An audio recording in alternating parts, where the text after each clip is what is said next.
Welcome back for a new episode of KARE-ing Conversations. I'm your host, Jordan Evans, with our wonderful and so amazing Rachel Hill of Senior Living Foresight. Whoa, you nailed it. You nailed it. It's like we've been doing this for a while. I love that. Thank you, Jordan. Thank you so much. Thank you for joining me as always. And guys, we've got another awesome episode coming your way here in just a few. But, Jordan, you guys just announced some really big news last episode. So, for those that didn't catch the episode, well, are you living under a rock? Where have you been? What are you doing? We're here every Wednesday. Please join us. Please ask questions. But Jordan, tell them the big announcement. Tell them what KARE's up to, please. So last week we announced our Stride partnership, which is a partnership with a all-in-one company that really helps us bring affordable health insurance as well as dental and vision options to our heroes. Mm-hmm. Also bringing a mileage and expense tracker as well as tax advising for our heroes who are 1099, and 1099 in the clinical space in senior living is a new thing. It just is. Yeah. And for some of our heroes that work on Uber or Grubhub, they're familiar, but but the wide majority is not. So helping them understand what they need to expense and what expenses they need to write off and what things they need to list in their taxes so that they can have a easier tax season is really important to us, as well as making sure that themselves and their families are taken care of. And it's just more ways that KARE is showing up for our care force. I love it. And of course, one of my other faves from KARE, Katie Roan joined us on that episode. She's the best. So shout out, Katie, if you are watching. Hello. And yeah, I mean, it was just amazing to kind of hear about how this got into work. So I encourage everyone to go back, kind of hear how this whole partnership came, about. Katie really gave a great backstory to that. So you can catch all the episodes on the Senior Living Foresight YouTube channel. So enough of housekeeping here. I'm so excited to bring on our guest. I hope you have like a snack nearby because we're going to be talking all things food with Aaron Fish of Trestle Hospitality Concepts. He is the best. He's elevating the dining experience, not just for our residents, but also for our team members, which is so important to help them show up better. And I know, Jordan, you are all about that at KARE, helping our team show up better. So Aaron, hello and welcome to the show. Hello, I'm super excited to be here. Thanks for having me. Absolutely, Aaron. Thank you for joining us. And, yes. You've been in this industry for a really long time now, and I know a lot of people know of you, but for anyone in our audience who is not familiar with you and your work, please share a little bit about your backstory and how Trestle, came about, please. So yeah, I've been in the senior living industry for almost 20 years now. Really focused in food and beverage, hospitality. But just this year, kind of went out and formed Trestle Hospitality Concepts. And so our goal is to bring like you said, elevate the dining and hospitality experience in our communities. And not just for our residents, but looking forward to anybody that comes in, right? We have this hospitality with a purpose mindset, and we know that anybody that walks into our community is a potential customer. And so we're wanting to broaden that kind of mindset for the industry and support operators of all sizes. We tend to focus on smaller regional operators just because of the need out there, but we're willing to support and help anyone out there. So awesome. So I want to backtrack a little bit. So let's talk about this term elevate, right? Like that yes. feels like nebulous, right? Like what are we grasping here? What does that mean? And what does that look like in senior living? Is that 5-star? What are we looking at really? I think it really comes down to, I think a lot of people, especially here in the last 5-8 years, have really thought of like fine dining, like white tablecloth, like you see the term restaurant hyphen style, which just annoys me. But they think of that when they think 5-star service, they think of like a place like Ruth Chris Steakhouse or something along those lines, right? That kind of fine dining. And really, what we should be looking at is what does the customer want, right? Like all of these restaurants, all of these hotels, all these hospitality operators, they think about what the customer wants and they adjust to that. So if you're in a small rural community in Georgia or Alabama or something like that, it's very different, the expectation, than what somebody in, say, Chicago or New York wants, right? And so it's really getting down to what does the customer, which is the resident, the employee, or their families or vendors or anybody that comes in to our communities, what do they want? How can we bring that experience that they're looking for to them? And so it's a little more nuanced and a little more localized, I think, for every community. But that's the good thing, right? Because we're entrusting our local leadership to know what needs to be done and then support them in creating that for their communities. Yeah. And so in that, we're bringing this back to the community, and there are different parts of the community, and the community is not just the residents, where it's also the staff that take, like, I mean, one of the first things when I start thinking about food is like, what are the first two things that are issues in any senior living community if you ask a resident? It's usually staff and food. Usually it's actually in the order of food and staffing. Yes. And so it's interesting that those two things are often in the same conversation, but never really intersect. And so tell me about a community that you've worked with that takes food not just to the residents in their culture, but also brings it to the staff. Families. Yeah. So, there's a lot of ways to do this, right? And I think it begins with operators thinking about employees the same way you think about residents as customers, right? I think a lot of times we look at employees, especially when it comes to like the food service operation, as we should do something for them, but they're not the primary focus. They're not really a group that we need to cater to or embrace so much. We got to focus on that resident mealtime. And so, one of the things that I did in my time as an operator was I was always very deliberate about trying to create employee menus that would kind of let employees be on site, right? There's nothing worse than, I only get a 30-minute break for lunch and now I've got to figure out what to do. And, I forgot to pack my lunch. Now I got to go and get a lunch. And so I'm driving somewhere and it's probably not the best or healthiest meals because it's fast food drive-through or something along those lines. And so it creates another concern or another like hurdle for staff in being able to come and focus on what they're really there to do, which is to support and serve and create this environment that our residents want to be in.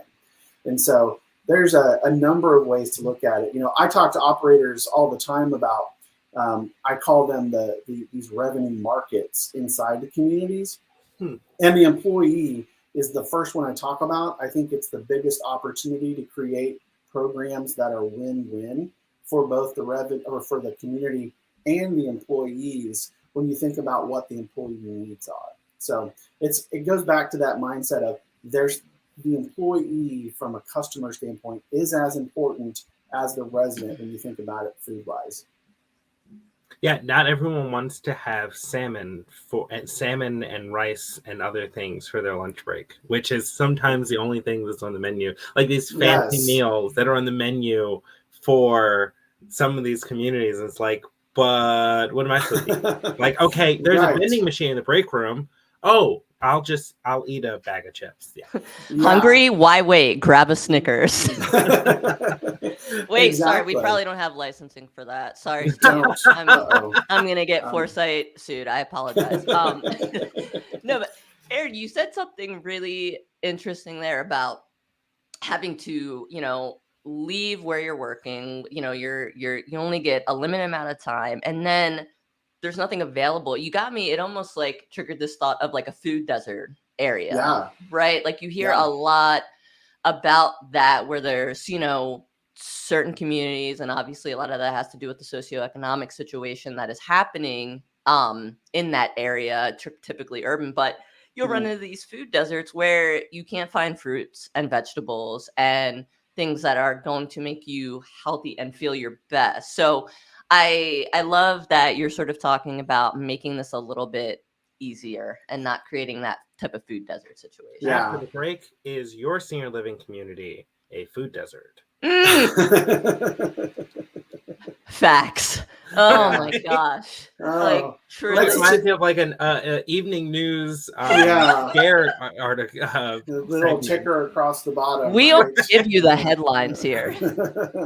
That's a really good analogy, though, right? Because we kind of unintentionally do put our employees on an island or on a desert, if you will, of good luck. And, we've got some leftovers from lunch, and it was salmon, and maybe it's a great piece of salmon, but that's not in their wheelhouse, and maybe they don't want to pay the fee for it or whatever it might be. And so, I think it comes down to tailoring and understanding kind of that employee needs. And what I think a lot of times operators they struggle with is they get into this mindset of, well, if I start creating this special menu for employees that is tailored to what they want, now I got to carry this whole other list of products and ingredients, and that's just not the case, right? It's literally about taking the stuff you already have and creating dishes and teaching your staff how to make your team be able to create what those employees want. And if you're on the operator side of it, which is obviously very important, there's an opportunity here to not let this be a burden, right? You can actually create this win-win of creating a good revenue stream by creating this really broad and expansive employee meal program. And then your employees on the flip side see, man, look at all this that I have the ability to tap into, from the food, from a nutrition, from a health standpoint. And I don't have to go anywhere. I'm already coming to work. Why not take advantage of it, right? One of the things that I found interesting was they did a survey in 2020, and they kind of looked at the spend for employees on food away from home, and they did it based on your income level, right? And so based on what you might think an average caregiver would make, somewhere in that $12 to $18 range, they're spending almost $1,800 a month on food away from home. And that's money that's already being spent. That's the jumping in my car and hitting the drive-through. That's stopping to grab dinner on the way home after a shift. And so this is money that we're not trying to get extra out of the employees. This is money they're already spending. So why not, as an operator, build a program that is cost effective and makes sense for that employee to maximize their spend out of pocket in your community, right? It's that perfect opportunity to really build something around what employees want, employees need, to make their lives easier from the management of the day-to-day of eating and providing for your family. So yeah. Also, imagine if you had a culture where employees could eat next to residents. Like, you walk into a dining space and employees sitting there having their lunch, getting food, just like a community. Yes. It goes back to that mindset of having to create a restaurant versus. I think Rachel just fell. Yeah, I think we lost her. Are we good? Nothing's broken? Okay. Just turning my light up. I'm back. This is live. If anyone ever thought this wasn't live, here we go. It's live. Absolutely. But please, Aaron. But yeah, so, thinking of that dining room as a restaurant is exactly what you're talking about, right? Like, anyone's open to come and sit down at a table and eat. I did that when I was managing a CCRC. Like, we opened up the dining room at lunchtime for everybody. This is our dining room was open from lunch from 11 to 1:30 because that was kind of when the residents wanted it open. But that was kind of also right in the wheelhouse of employee lunch breaks. And this was a huge campus. We did more business with employees at lunchtime than we ever did with residents because we opened it up. The dining room was a place where they were welcome, and our residents, they absolutely loved it, right? Like you could have that caregiver sit down that's new that you don't know. They're sitting down and having lunch next to the resident and talking to them, getting to know them. They're breaking bread, right? And if there's ever the perfect social situation to create those bonds, it's around food. And so the idea that you bring up of like just opening it up and letting people come in, that is ideal. And I just don't understand why there are some people and some operators that just want to keep that separate and not treat it like it should be, like a restaurant. I love that idea of opening up to anyone. I've known of senior living communities that have actually opened up pre-COVID, of course, opened up their gates to everyone. Yeah. And just had a restaurant on site that was available to anyone in the community, and people in the neighborhood could come and get lunch there and eat there. And it became a place where it became a part of the larger community. Yeah. And then it also became a recruiting tool because people are coming into your community and doing an informal interview with your residents. Yep. No, you're absolutely right. There are operators. I don't want to make it sound like there's nobody out there doing this. There are operators out there doing that. I was at a conference back in April where we were doing a roundtable chat, and it was about generating revenue for your community. And this one operator had literally built and opened a restaurant, just like you said, Jordan, and it was open to the public. It was a great marketing tool. It was an amazing recruitment tool, right? Because the staff you're hiring, you want the best and the brightest. Well, those guys are currently going to restaurants and hotels because what they're being told about in the senior living industry is that it's institutional food. And so you're cooking frozen lasagnas and you're making big pots of soup. And so it's this industrial kind of mindset. And the chefs and culinarians and hospitality professionals that are coming out now, they don't want that, right? They want to be able to kind of create and develop. I mean, if you get on any social media channel, like that's what they're doing, right? Like you see these guys on TikTok and Instagram Reels and doing all their stuff. That's what they see. That's what they want to do. But you can do that in senior living. And so being able to create these concepts and these opportunities for creating, building community around food is recruitment, it's marketing, and it elevates exactly what you're trying to do for your residents all at the same time. Yeah, well, Aaron, you touch on two things that I find really interesting, which is sort of this trend toward multi-generational living that I read a lot about when you're talking about having, people of all ages sit down and eat together and learn about each other. And again, I always go back to, the time of when my mom was a nurse, and I would go in after school and sit down and talk with the residents. It's like I had all these adoptive grandparents, and it was a really, really cool experience. And the other thing you touched on that I find really interesting, I'd love to have you speak to, is this trend of people in the hospitality industry, cooks and chefs, this pivot to senior living, I find really interesting. So I was wondering if you could speak a little bit to that, please. Yeah, no, it's interesting. Like I've had some conversations with some of those individuals recently, and we talk a lot about mindset and burnout in the commercial food service side of things. Restaurants and hotels, that's where I came from, right? And those can be a grind, right? I remember the 12, 14-hour days. You're in the kitchen, you start at 1 p.m. and you're there till 1 a.m. You start at 10 a.m. and you're there till 12 a.m. the next morning.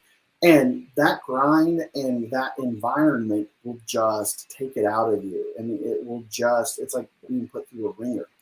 And so the shift to being able to come to senior living where those hours are more contained, you're able to connect with the customers. It's not transactional for the most part, right? Your customer base I would say like 80%, 85% of that customer base is employees and residents, and you know them. You get to build relationships, and everything you were doing in the meat grinder of the restaurant, you are now able to come and do in senior living.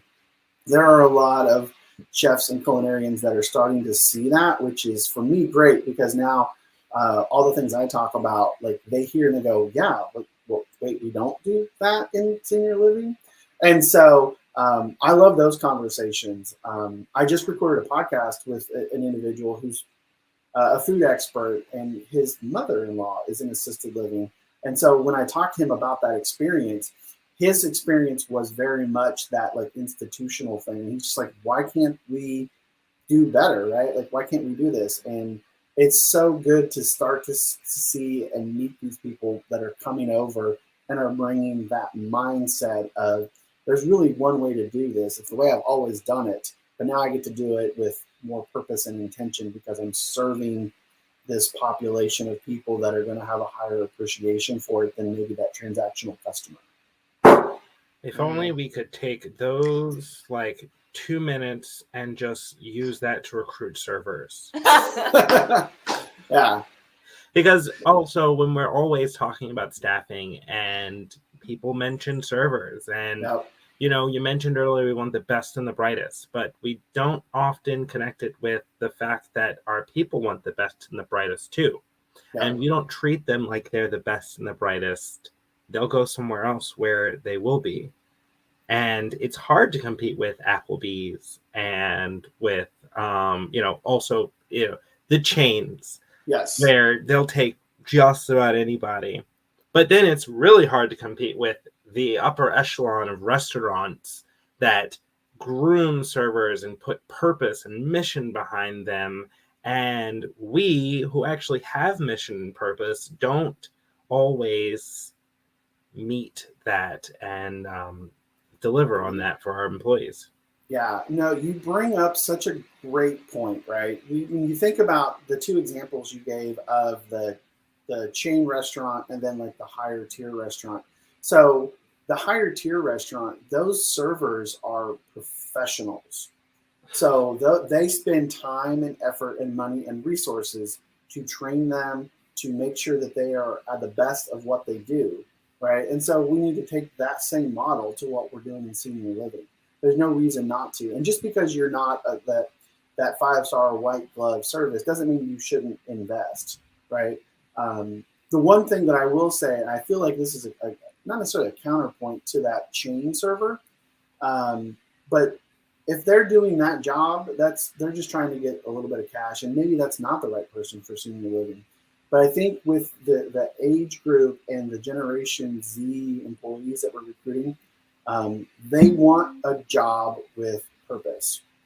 You know, I've spoken to multiple university hospitality management students, and what I've overwhelmingly found when I get out of my presentation about here's what senior living really is, and I start answering questions and having conversations, it gets back to they start to see and understand there's a purpose behind what we're doing and what we're offering and the service we're providing.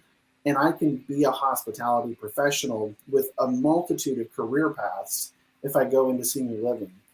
Whereas if I go into a chain restaurant, yeah, I can be a server or a lead server. Then I can be a floor manager. Maybe then I'm a kitchen manager. I'm a restaurant general manager. But I'm always just doing one thing. And that's I'm pumping out food. It's all transactional. I'm trying to maximize that dollar at every step of the way. And that's not really a purpose-driven job or a purpose-driven career. And so I think shifting the mindset and really the way we recruit is you want a job with purpose, but you also want to be this amazing culinary professional server. Well, come over here to ABC Senior Living and we can do that for you. We can do both. And I think that's where we have an opportunity to engage with frontline staff and this next generation of employees to bring them into the fold. Yeah, I love that, Aaron. And I want to talk about, we have a little bit of time left here. So I don't know how many people in our audience know this or knows about me, but I actually worked in in the dining department of my mom's nursing home because she was like, Rachel, you need to get a job. You're 15 and I'm not going to buy your clothes at the mall anymore. And I was like, all right, sounds great. Here we go. And to your point, Aaron, I would love to kind of hear what's the same, what's changing, because this was my experience. To quickly paint a picture, it was, I was on the line or I was doing food prep. You know, you have the hot, the cold, and it's these mass produced, it's like you're talking about, right? Yeah. This industry. And again, just to be clear, I mean, obviously this was like 2 decades ago. It was a long time ago. Yeah, it's like 15 years ago. Yeah, exactly. You know, but that was like my experience. The one thing I did love though was when I would go out to take certain dishes to the dining room and have conversations, you know, and obviously a lot of people there knew my mom and they'd be like, oh my gosh, you're June Star. And we'd have these just like really cool conversations. So I would love for you to speak to, yeah, again, what's the same, what's changing, and how can millennials and Gen Z sort of bring better food to senior living? Yeah, you know, I think it's, you know, when you look at kind of like back of the house operations, it's getting that it's first of all, it's thinking strategically about food and hospitality, right? It's not just an expense to be managed. I think when you get away from that mindset and you start, I call it the profit mindset, and it's not necessarily about making money, but it's like, what kind of return on my investment am I generating, right? And I know those are all pretty jargony business terms, but it's, maybe the return is I'm improving the life for that resident, or my employees are happier because they have an expanded offering or better touch points with their meals. And so, you know, so thinking about that back end on being more deliberate, being more intentional about how we make the food, how we develop our menus. A lot of operators are starting to see this. I think, I say a lot, I say some really forward-thinking ones are, and they're looking to really change the model to that restaurant, not restaurant style, restaurant, all in menu, a la carte product and presentation. And then I think it's on the front end, it's getting those purpose-driven, purpose-minded employees to understand that you're going to come here and, you know, as much as this is like the Debbie Downer of what we do, you might be serving somebody their last meal, right? And you're going to build these relationships with these residents, and it's going to be impactful. You're going to get as much out of it from getting to know them and learning about their stories and just their wisdom and insight than you will just getting a paycheck, right? It's all of that combined.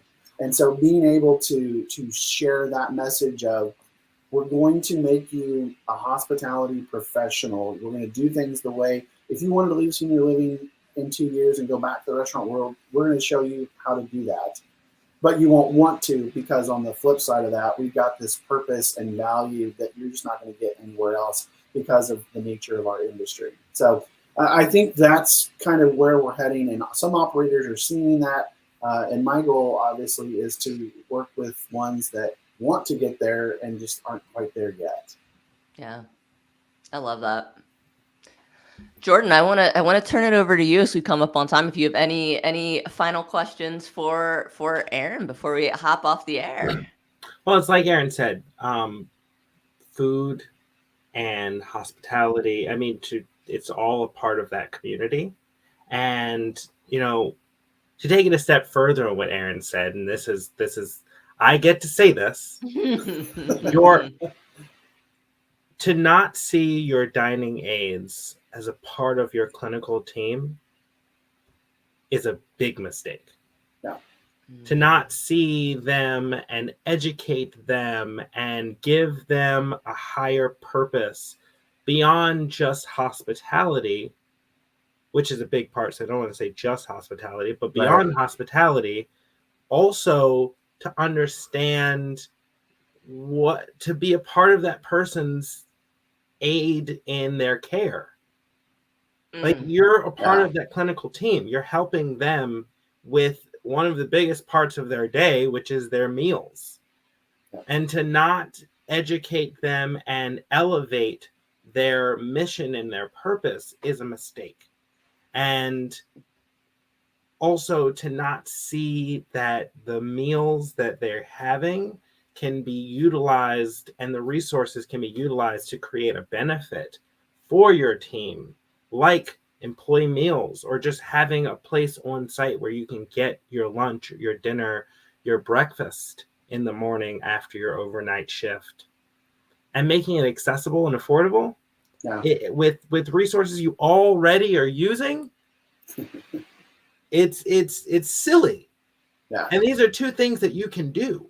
Like it doesn't take much to educate your dining staff on dementia, on the different things around dementia, on ADLs, on what the clinical staff does, and even to inform them on residents and their care, to just give them knowledge, to keep them accountable as a part of this person's life, and then to not just throw away resources but utilize them to their fullest benefit it's silly.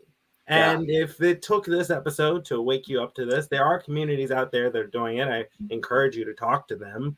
Yes. But if this is the episode that takes it to you, you can also go to Trestle and they'll show you.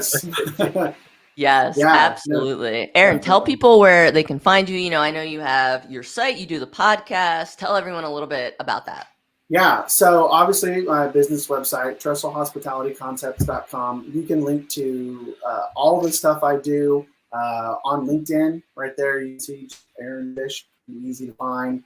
And then, my Tips from Trestle podcast. We are wrapping up season 1 here in a couple of weeks, and then getting excited about season 2. We've got a pretty cool introductory premiere guest, and so I'm looking forward to that rock and roll too. So reach out, connect. I'd love to just talk to people about what we can do and how we can support you on this journey, right? And it really is a journey. I don't think there's ever really a stopping point for it. So let's talk about what we can do to get you started on this. I love it. And if there's 2 things that people should take away from this is, 1, treat dining like Chopped, in a sense, where you have only a certain amount of ingredients and do something with it. You don't have to think outside the box or go hugely above your budget to make a meal that tastes great. 1, and then going back to this term, elevate. I'm taking away that elevating the dining experience is making people feel comfortable. It's not this, like you said, white tablecloth 5-star experience. It's the triggers that food can have, these beautiful memories of meals that you've had growing up, or regional dishes that aren't fancy. They look messy, they taste great. So to me, elevating equals comfort. So it's meeting them where they're at with their meal experience. Absolutely. Absolutely. Well, guys, this is it. And Jordan, I believe this is our last episode before Thanksgiving. This is definitely our last episode before Thanksgiving. I will not be doing an episode next week. So it would just be me. I'll be doing what Aaron's doing, I'm sure, which is cooking. Yes. No. Everyone, gear up for the holiday season. This was the perfect episode, obviously, talking all things food. But yes, Jordan and I, we're taking a little break here. We will be back for a very special episode in December before the holidays hit us there. So, little tease that we've got some fun stuff coming before that holiday break. But guys, catch us here every Wednesday, streaming on the Foresight LinkedIn page and our YouTube channel. And we will see you after Thanksgiving. Bye, guys.